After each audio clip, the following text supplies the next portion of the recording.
തലേ ദിവസം പോലും കുഞ്ഞുങ്ങളെയും ഭാര്യയെയും ഫോണിൽ വിളിച്ച് സംസാരിച്ചതായിരുന്നു. എന്നാൽ പിറ്റേന്ന് നൗഫൽ കേൾക്കുന്നത് തൻ്റെ കുടുംബം ഒന്നടങ്കം ഇല്ലാതായി എന്ന വാർത്തയാണ്.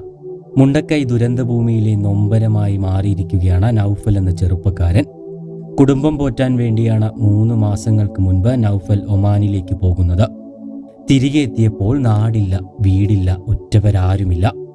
വീടിന്റെ തറയെന്ന് തോന്നിക്കുന്ന കൽക്കെട്ടിനുമേൽ എവിടെ നിന്നോ ഒഴുകിയെത്തിയ കോൺക്രീറ്റ് കഷണം മാത്രം.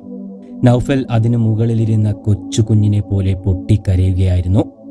അത്രമേൽ ഒറ്റയ്ക്കായതിന്റെ നോവാണ് ആ മനസ്സിൽ. മനുഷ്യൻ ഇന്നോളം സൃഷ്ടിച്ച ഭാഷകളിൽ നിന്നും ഏതു വാക്കെടുത്താണ് അയാളെ നമ്മൾ സമാധാനിപ്പിക്കുക?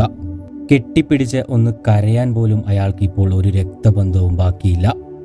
പ്രവാസിയായ നൗഫലിന്റെ ജീവിതം തച്ചുടച്ചാണ് ഉരുൾപൊട്ടിയെത്തിയ ജലപ്രവാഹം കടന്നുപോയത്.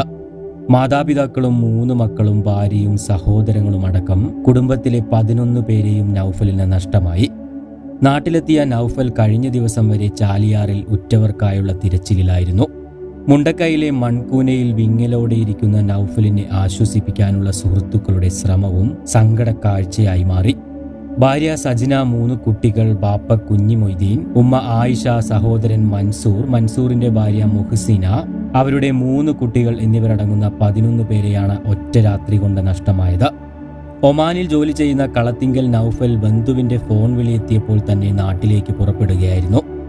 നാട്ടിലെത്തിയ നൗഫൽ ഇന്നലെ വരെ ചാലിയാറിൽ തന്റെ ഉറ്റവർക്കായുള്ള തിരച്ചിലിലായിരുന്നു. മേപ്പാടി ദുരിതാശ്വാസ ക്യാമ്പിൽ 3 ദിവസത്തെ കാത്തിരിപ്പിന് ശേഷമാണ് കഴിഞ്ഞ ദിവസം വീടിരുന്ന സ്ഥലത്തേക്ക് നൗഫൽ എത്തിയത്.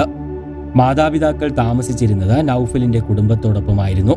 മാതാപിതാക്കളുടെയും മൂത്ത മകൾ നഫ്ല നസറിന്റെയും മൻസൂറിന്റെ ഭാര്യ മുഹ്സീന, മകൾ ഐഷ എന്നിവരുടെയും മൃതദേഹങ്ങൾ മാത്രമാണ് ഇതുവരെ ലഭിച്ചിട്ടുള്ളത്.